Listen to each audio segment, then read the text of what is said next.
topics and opinions expressed in the following show are solely those of the host and their guests and not those of W4CY Radio, its employees, or affiliates. We make no recommendations or endorsements for radio show programs, services, or products mentioned on air or on our web. No liability, explicit or implied, shall be extended to W4CY Radio or its employees or affiliates. Any questions or comments should be directed to those show hosts. Thank you for choosing W4CY Radio.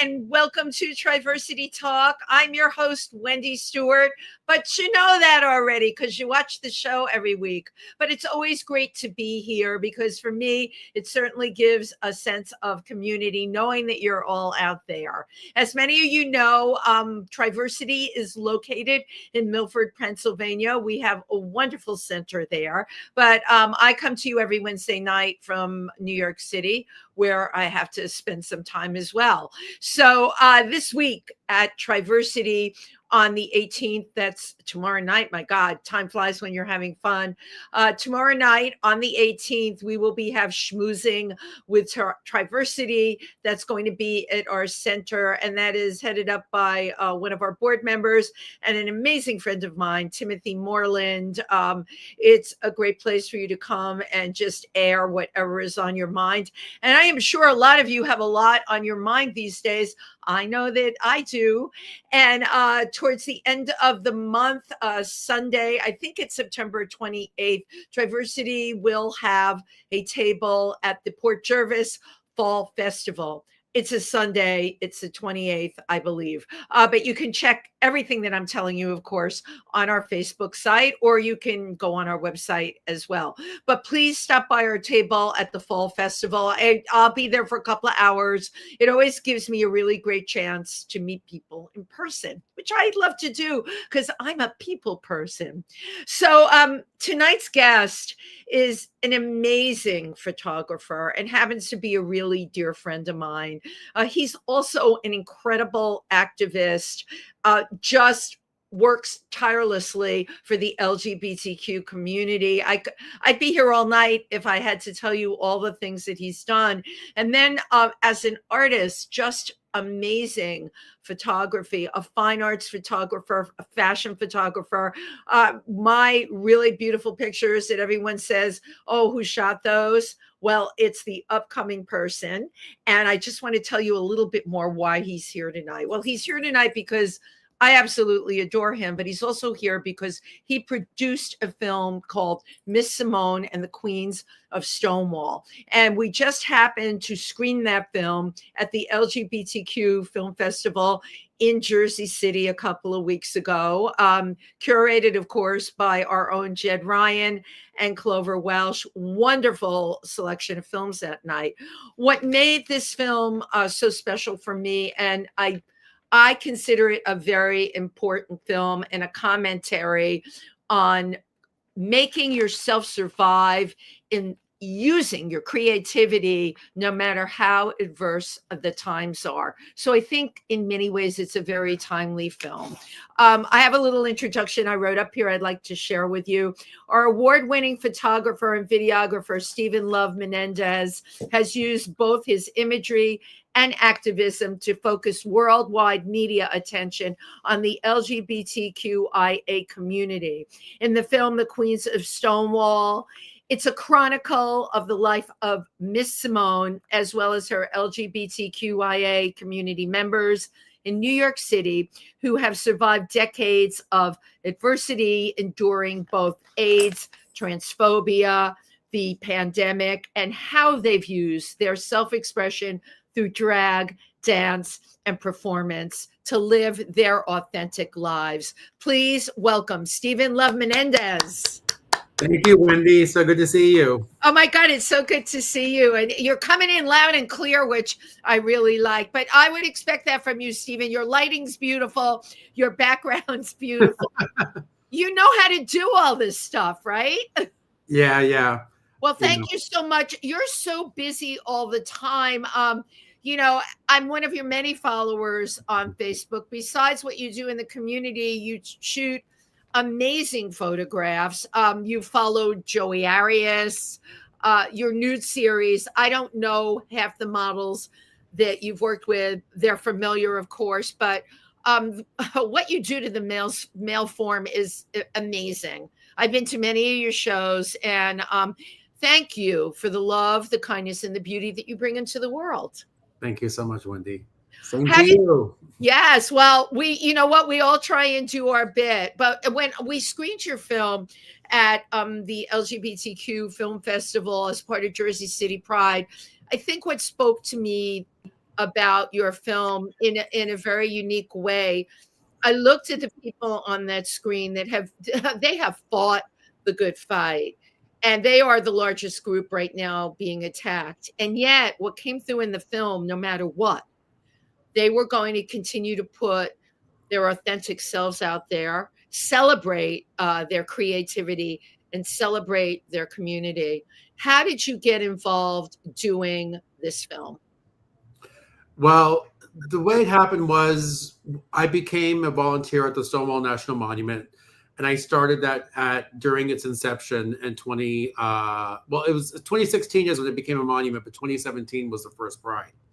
And for that Pride Month, I proposed doing a flag installation around the park of 250 rainbow flags to kind of celebrate the space decorate the space. Absolutely. As being what it is, And through spending all that time there, I started meeting this community of people that hung out on the park on a regular basis.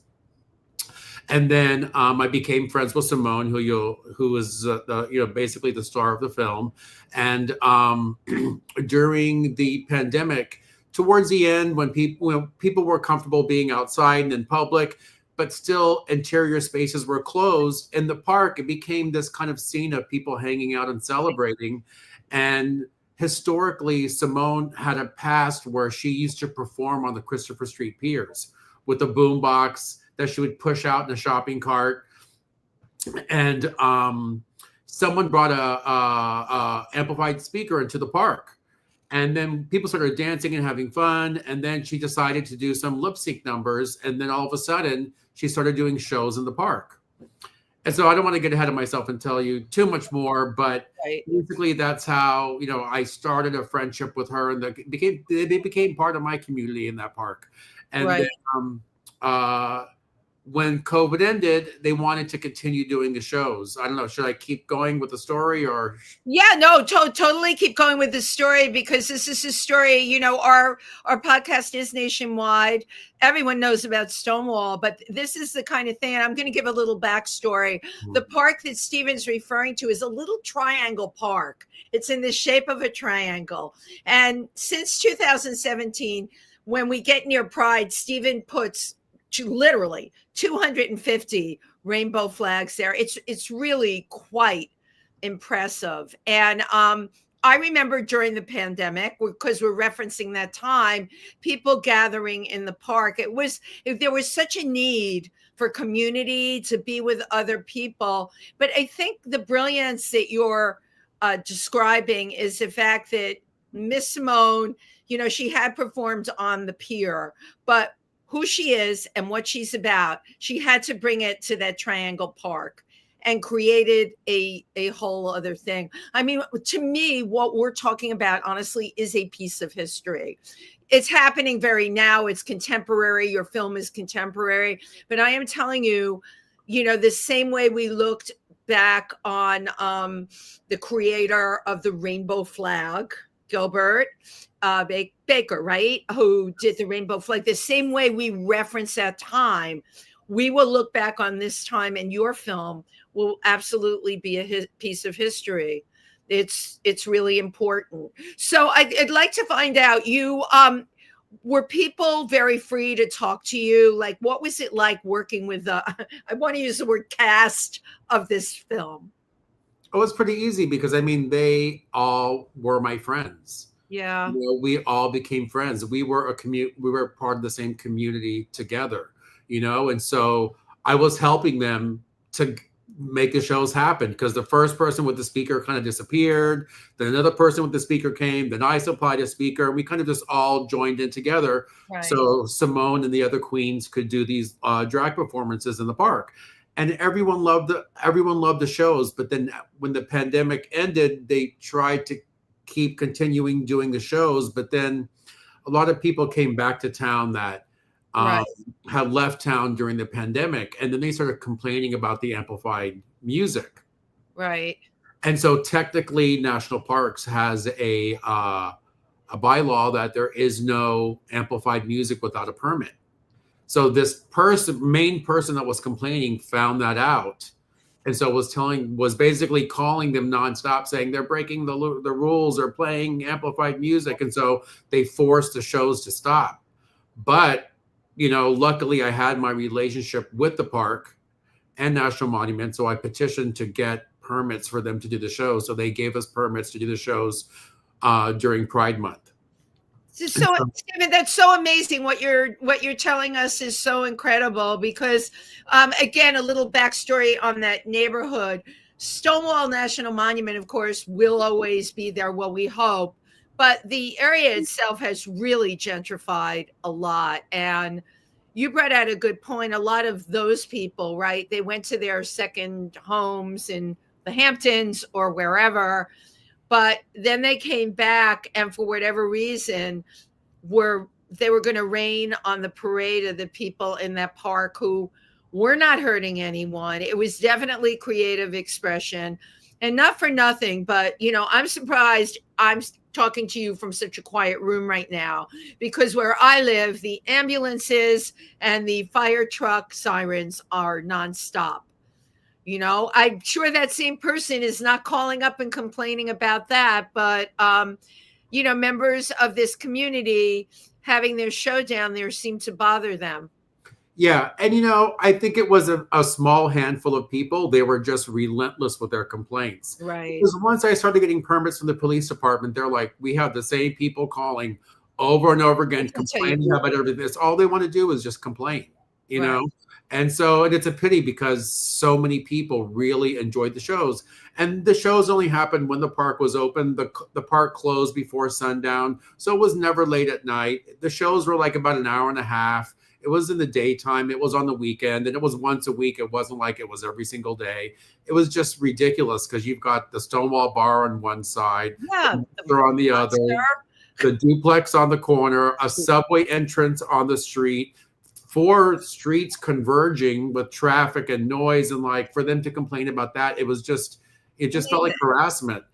And then on top of it, it's just so symbolic because I feel that, you know, Simone is kind of carrying a torch of Marsha P. Johnson and all the queens that came before her, you know, and this park has always represented a safe space for the community to go to, because a lot of these people are coming in town from areas and boroughs where they can't express themselves freely, dress the way they want, be accepted on the street. And coming to this park, they're accepted, they're celebrated, and they have community. So for me, it was so important to make sure that those shows were not erased. They were trying to erase them out of the park. And it's like, this is like the ground zero of the LGBTQ movement worldwide. Well, it is worldwide. And once it became the National Monument in 2017, I don't have to tell you, tourists always came there, but now they come in droves from all over the world. This is like the Empire State Building. This is huge. And because you made this film, you're right. You don't want history erased. And now more than ever, there is a huge risk. I mean, come on, we're seeing it every day. We're seeing lies being perpetuated and being told that this didn't happen or that didn't happen. Well, of course it did. When you make a film, it freezes history. No one can deny that. Absolutely no one can deny that. Yes, yes. And then and that's basically what happened was I felt passionately like this needs to be, we need to make a documentary about this. Yeah. I want this moment to be remembered in time, hopefully it continues on, but I just felt it was so important. And so I just started asking people around, networking, meeting people in the park. If I ever heard somebody was a filmmaker, I was like, hey, I've had this idea. And then I finally ran into someone who wanted to move forward and do it. That was Gene Sunderland, right? Yes. Right. And what appealed to Gene about what you were saying? Because you did ask a number of people. Well, Gene is part of the community. I performed with Gene in the past, and I just think it's a subject matter that was very passionate to them. And so did Gene. And wanting to cover that. I think that it's important to Gene to show these intimate stories, that we may not hear unless someone decides to do this, Right. Right. The storytelling aspect, it's funny because my afternoon show, If These Walls Could Talk, I had a big storyteller on there. I'm finding more and more, and I think it's got to do with the time that we're in. Storytelling is becoming the huge thing, right? Because media often distorts things. There's so much information out there. We don't know what's real.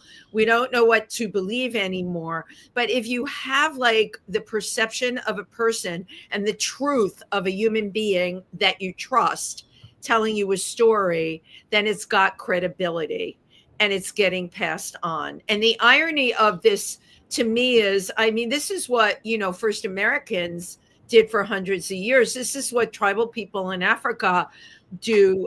Storytelling is a huge intrinsic part of their cultures.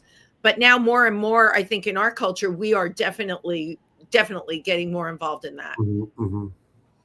So you, Steven Love Menendez, I always love the middle name. You have a huge heart. You're such a figure in the community. Every big event we have, you're there, including the Easter parade. Mm-hmm. And you're always embellished to the nines. You make such a statement and you make people feel good. How did you get involved just using yourself as such a positive element?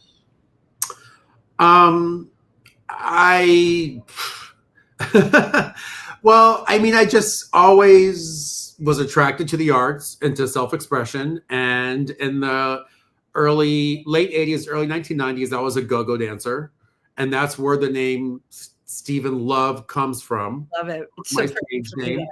And we dressed up in fun costumes and we were there to make everybody happy and get the party going and to excite the party. And so I found that the idea of some kind of public exhibition, whether it's dance, acting, art, to me, I find that very fulfilling to be able to create something that's, available to a lot of people and people that you may not even know right. may get exposed to it, And then I got involved in activism after moving to New York. And then I was involved with the Radical Fairies. And then I was involved with with Occupy Wall Street.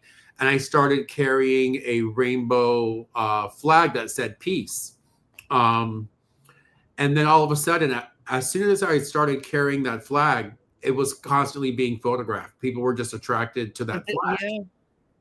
And so for me, it became so important to bring, in all protests, there's so many mixtures of things going on, the emotional points that people are at. So some people are frustrated, some people are angry, but I'm very attached to the idea of peaceful protest, nonviolent peaceful protest. Yeah. So it became very important to me to have that rainbow flag saying peace.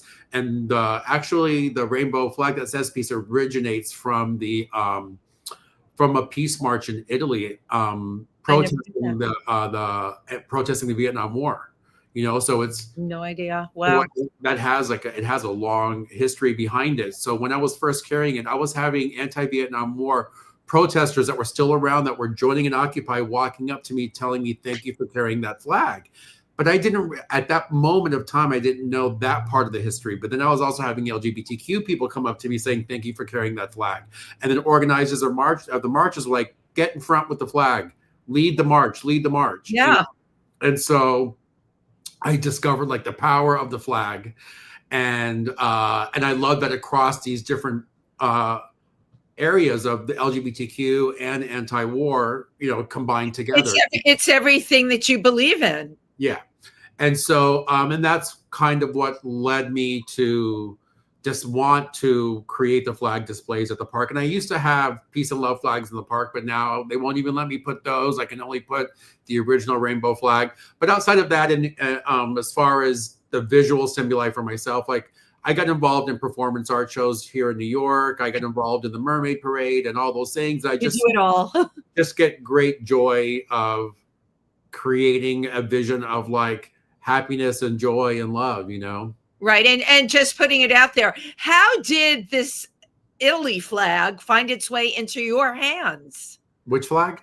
The flag you said was from Italy, didn't you? Oh, so the Italian one is peace in Italian, PACE. Got it. Right. So the piece, the one that says peace, is just the Americanized version of it. And when Occupy got shut down at some point, I had ordered one online and brought it to. That's so funny. There was a moment when they had shut down the park and kicked everyone out, but then we got access to come back to the park like 2 days later. So it was like starting like at 7 p.m. one night, and I showed up with the flag. And I was holding it up, and there was a police officer in front of me, and the picture got taken and it showed up in the New York Times. Oh yeah, I remember the picture, but I've seen you in the paper so many times. So I mean, for me, I think that for me, peace and love are the ultimate signs of protest, are the ultimate ways to protest. I think they're really the only solutions until we find peace and love. Like we're never going to have peace. Well, that's what Gandhi believed in also. And, I have to say your posts and social media certainly reflect that. I got very angry when you put those flags up and someone took them away and destroyed some of them. You remember that was 2 years ago? Yeah. Over the past. They were vandalized. Post-COVID. Unfortunately, we've experienced so much division in our political arena, and there's just been so much villainizing of groups of people and hate towards entire communities of people. And so the first couple of years with those flag installations, we did not really have vandalization. No. In the past 3 years, the flags have been vandalized, And so luckily there's cameras on the street, and they've actually were able to catch the people that committed the crimes. And were they local people that did it, or were they drunk, or was it a busload shipped in here from somewhere else? I don't know what the background and history is of the people that committed the acts, but I do know year before last that one of them came from Chicago, one came from Boston, and then one was from Queens or the Bronx or somewhere. Only one of the three was local. So I had no idea how they found the other people, but I guess there's some kind of facial recognition kind of situation. Amazing. That's amazing. But I have to say, I still admired your attitude, because I was really pissed that happened. And you have such a forgiving heart, which is you and I are similar in many ways, except you have a much bigger forgiving heart than I do. I need to borrow some of your heart. It's I know that's where I want to be. So it takes work. That's a process. I'm not just in the state of forgiveness immediately. I definitely go through the anger first, and the frustration, but I realize that it's not serving me to hold on to that. I want to I want to use it to fuel my fire to take more actions, and not get frustrated, not lose hope, and not just live in a state of anger, because I just feel.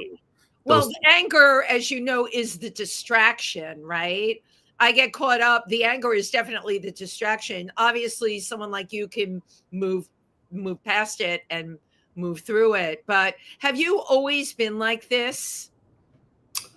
I've always come from a calm space. Yeah. I've always been a hopeful person. I mean, and thank goodness for some reason I'm lucky. I feel like I was kind of I'm born an optimist. I've just always just wanted to like create, do good things. Yeah.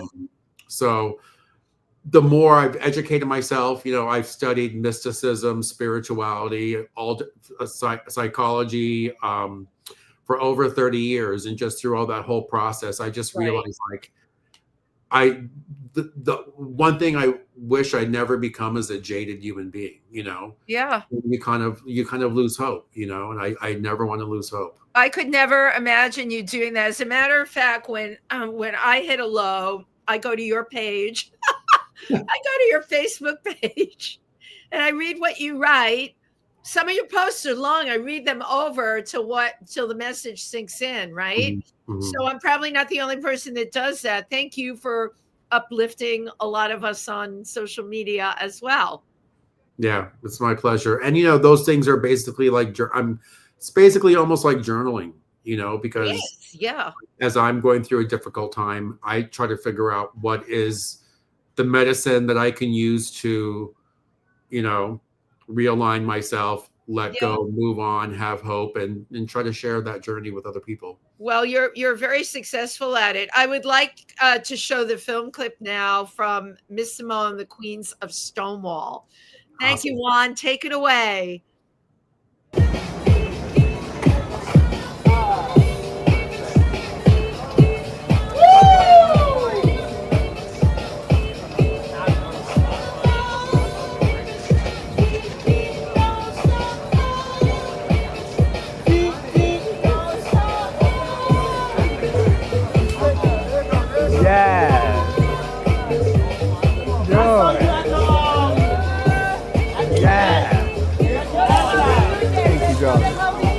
Vodka, right? Yeah. All this. I can't even. Oh, man. Happy Pride. Are we ready for more show? Yeah. Okay. I am Miss Simone of the West Village. Give me a round of applause. Hello. A lot of years under this belt, honey. Hey, baby. Woo!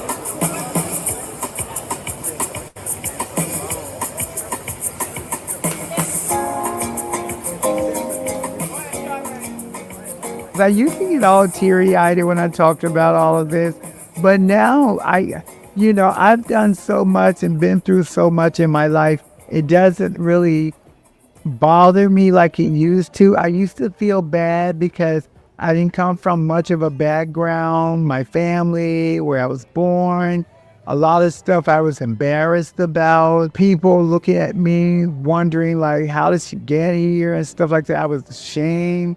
It was a lot of stuff that I just couldn't explain to anyone because I didn't understand it. So all I knew to do was just take what I had and ran with it, I was born in a very, very small one-horse town with nothing in it in the Deep South. I was born in the horrible state called Mississippi. My parents had 9 kids. Okay, 9 kids. As far as I was concerned, I never lived as a boy because I never been one. Art was my escape to draw and sketch things. And by my grandmother being a seamstress, that made me want to sew because I used to sit and watch her all the time. I think about like 13 or 14 years old. And my brother was very abusive towards me and all his girlfriends and stuff. And I used to run away from home. My friends was my outlet. They were my family. I was with them more than I was with my own natural family. So my friends moved me to Detroit.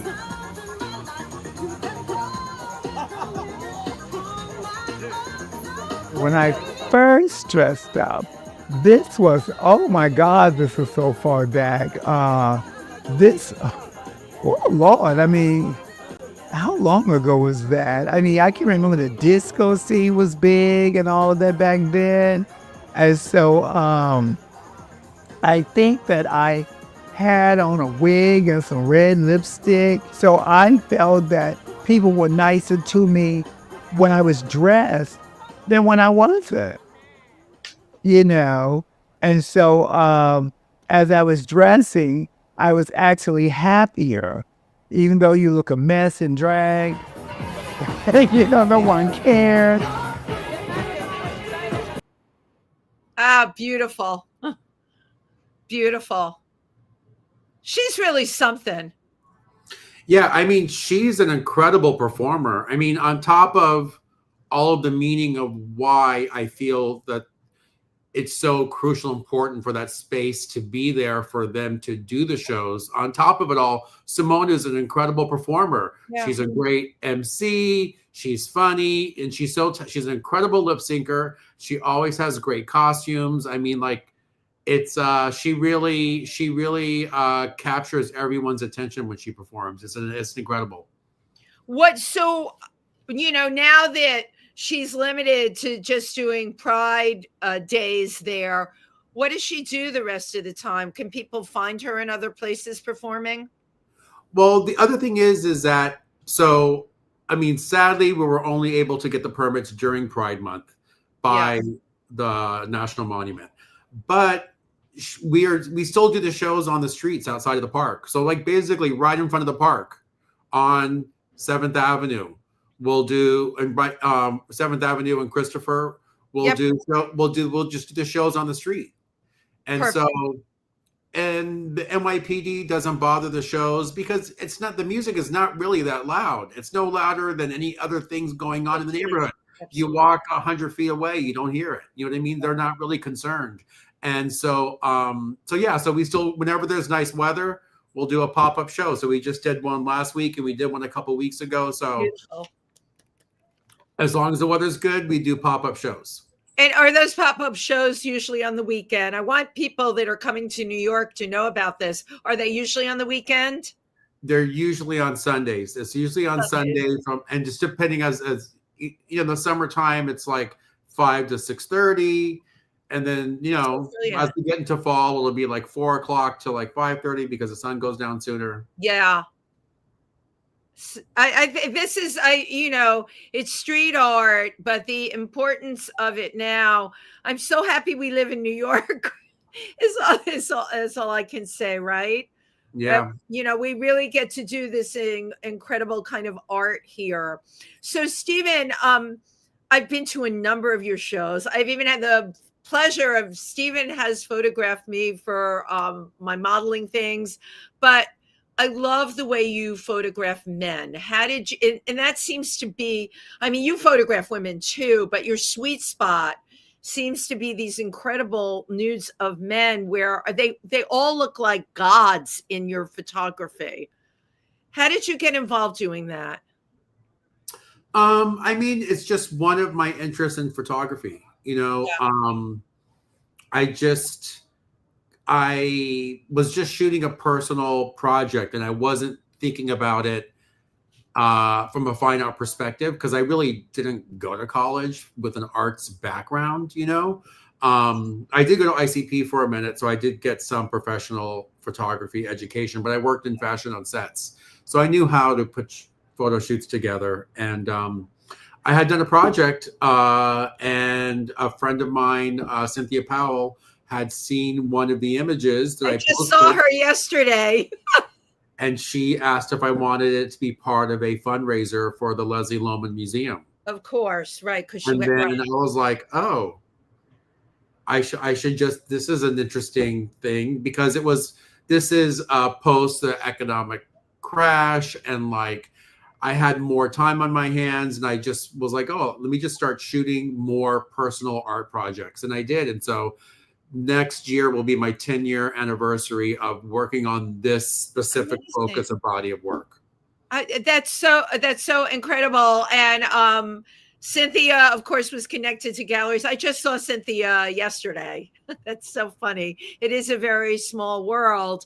I love that that's the way it happened for you. For people that don't know, Leslie Lohman Gallery is an amazing gallery that features work by LGBTQIA artists, all kinds of artwork in there. They have speakers. They have they've had shows in there. I love that museum. I'm on their list, and I always sign up. You can sign up on Eventbrite to go to any of their events, which is so cool. Yeah, it was founded by Charles Leslie and Fritz Lohman in 1969. It was the first gay gallery in New York City. I didn't know the year it was founded. Like, Yeah. I just discovered it, I want to say 10 years ago. Yeah, and so they were in a basement. They couldn't be street level. So it's a very interesting part of history. What they were doing was, you know, they were really super pioneers. So it was the gallery for many years, and then they opened down the block the museum. So it's the first accredited museum in LGBTQ. Amazing. Isn't that great that it happened like that? And they are huge. You know, I encourage people to get on their, I'm on their mailing list, get on their mailing list. You know, there's a lot of wonderful stuff, and great for you that you've shown over there. Now you have shown in other galleries as well. Yes. So I've shown in Provincetown. I've shown in Miami. I've shown in Fire Island and Cherry Grove. So where do you see yourself going with your art in the next couple of years? Like, I always think the times often shape our perspective. So how are the current times shaping the way you see things? Well, right now, like I said, I'm going on my 10-year anniversary. So I'm thinking now of putting a book together of the body of work.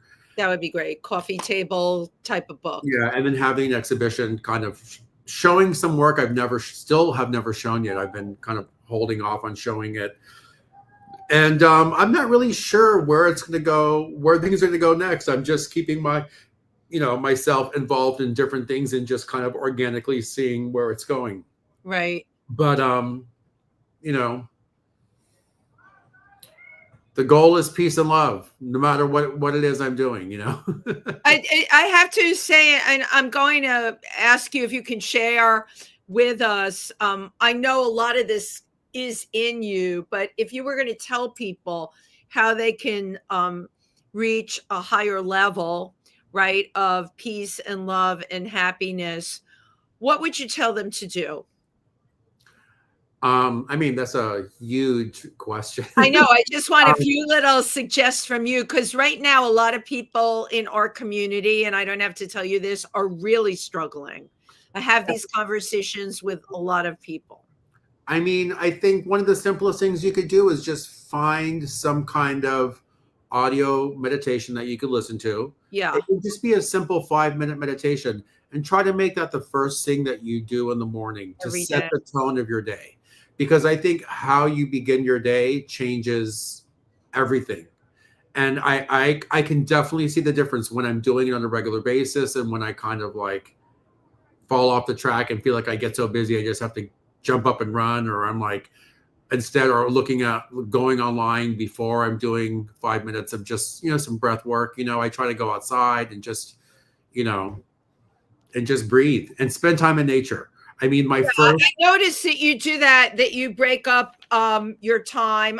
The shoot you did with Joey Arias was upstate, wasn't it? One of those shoots. Joey was in the forest or farmland. I'm not sure which shoot you're talking about. There have been a couple of them. Yeah, I shot him in Provincetown many years ago. Maybe, yeah, the Provincetown one. There was one that was extremely movie star, but it was outside. It definitely was not New York. But my first exhibition was called Return to Nature. Wow. And it was the male physique, but and nature landscapes. And I just feel that I kind of feel like it's the best medicine to like open a dialogue with yourself, open a dialogue with the universe, seeing the beauty and the perfection of the universe, and being able to just get out of whatever's going on in your head. Every greatest poet, every greatest writer, every great painter, all of them go back to the same thing. It's nature, being in nature. So every week I try to at least go once a week out out into nature where I'm really away from the city. And then I have a thing for getting in natural bodies of water. I polar bear plunge all year long. And Well, that was on my list of questions, was the polar bear plunge, and you brought it up. So I'm going to ask, tell me what you feel when you do that. I think it's an exhilaration. I kind of feel like it's the closest thing to the feeling of like rebirth, you know, or kind of like sticking your finger in an electrical socket. It's like a shock to the. It's a shock to your circulatory system, you know. Right. So like, I think that the cold water shocking your body, shocking you, kind of like re-energizes you. But I also think natural bodies of water kind of cleanse away, like if you're carrying muck around, like bad energy, like, you know, if you've been absorbing too much negative stuff, the water just cleans it away. I mean, since ancient times, if you go into the temple, you go into the bath before you're allowed to enter the temple. I mean, there's a certain symbology behind doing all of that. Yeah. And you've always been attracted to water, right? Yeah. Yes. That's your happy place. Maybe that's what I'm lacking in my life. But the other thing is something, and this is something that you do, is that, you know, is to be of service. You know, if we are only focused on our personal success and what we're doing and how am I going to get this and do that, I just kind of feel like it's too shallow. We're cheated. We're cheated if we do that. I think true fulfillment falls into bringing other people happiness. True fulfillment comes from helping to relieve the suffering of others. You know, true fulfillment is just like making somebody happy. I just think the simplest act of just smiling at strangers is miraculous. You know, telling people good morning, good afternoon, good evening. Just these simplest things seem to have gotten lost in Western culture, especially in big cities. You know, people are just in their heads on their phones, you know, like I know, but that, you know, that is right, our culture. And it amazes me that you are able to divorce yourself from that. I try and make myself mindful of that, but it's difficult because the debris, right? We get this debris in our heads. And you just said something that was very important. You're satisfied smiling at someone, being able to make somebody happy. How does one get rid of their own agenda or intention, such as, I've got to do this, I've got to do that, oh, I have to complete this work, oh, I'm working on that. You know, sometimes me personally, I feel like I'm running in a million directions, and lately I've been trying to reel that in because the running in the million directions isn't working, clearly. Yeah, well, we just have to stop. You know, we have to stop. And I mean, the simplest thing, I mean, I know this may sound silly to some people, but just if you just stop and breathe for a few minutes. I've been told that by shaman in Africa. And that's one of the oldest things, the breath. And what it does is it's such a huge life force, right? The ability to breathe. But sometimes, you know, New York is a very frenetic place. And I react to the freneticness. Sometimes the subway, it gets to me. I'm on it a lot. Mm-hmm. Public transportation gets to me. And I will try and remind myself sitting on the subway to go into my own headspace and remember to breathe. And it does help. Mm-hmm. Yeah, it's just a combination of whatever tools you can put in your toolkit. Like for me, it's some breathing and meditation in the morning, going to nature. Right. And even if I'm in the city, still paying attention to the little bits of nature that we do have here. You know, I plant flowers sunflowers on some sidewalk plots in front of my apartment building. You know, and then being of service to others. You know, like by helping Simone and the Queens with the shows, it's just stepping outside of my own box and being present for some other human beings. Right. So help them find create something that brings happiness, and then helping them makes them happy. Them doing that makes people on the street happy. It's just like a domino effect, you know? But it's interesting because I don't want to leave out the amount of time you spend helping others trying to make other people happy manifests itself in your own work, in your own creativity. That is just, you just do what you do. It is, to the outside eye, my eye, it is really effortless what you are able to create. And I think a lot of that comes from who you are within, and the things that you do, which is, it's a gift to be able to do that. We can't ever take that for granted. It really is in so many ways what you are inside, and look at it as a gift, and it's a gift you can give to other people as well, right? Yes. Yes. We have a really tacky word for that now, which that word influencer. Goddamn, I hate that. But it comes from, I was picked on as a kid. I was bullied. My brother bullied me. I had a very difficult time with my father, kids at school, and so I had to find a way to find happiness. Yeah. So it's like sink or swim, and so like, okay, I when I was at school, I volunteered my time to paint murals of flowers on the walls of the school. Right. Like, just getting into whatever I could to try to do things that both brought me happiness and peace, but also things I could do that could bring others happiness and peace, Absolutely. I do find a parallel between what you're telling me and the resilience of Miss Simone.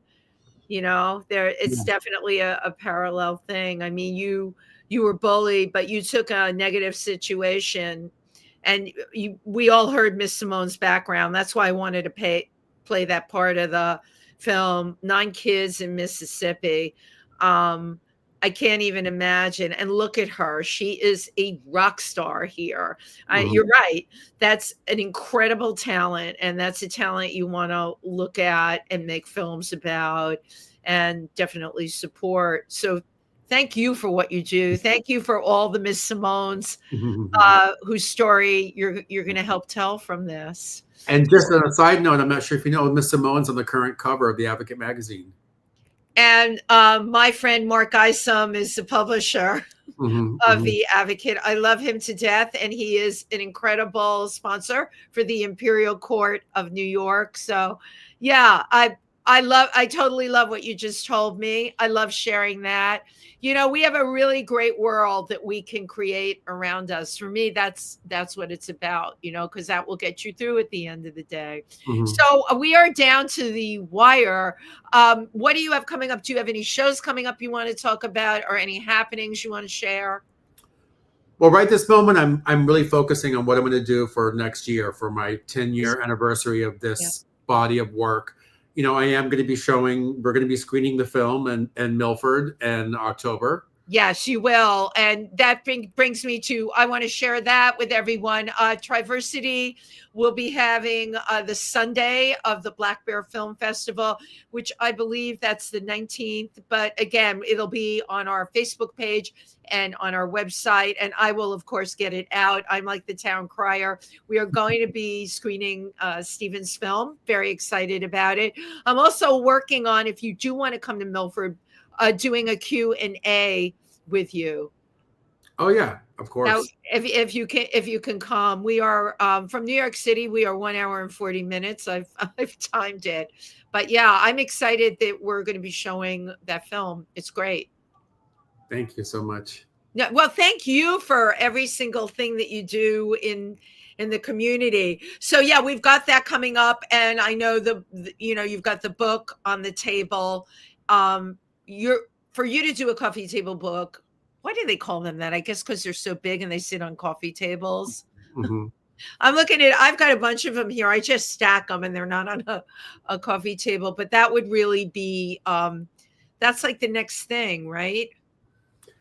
Yes, I want to, and I want to incorporate some dialogue with it, because the work I'm doing, it's not just a visually pleasing image. Right. I am storytelling through the photographs.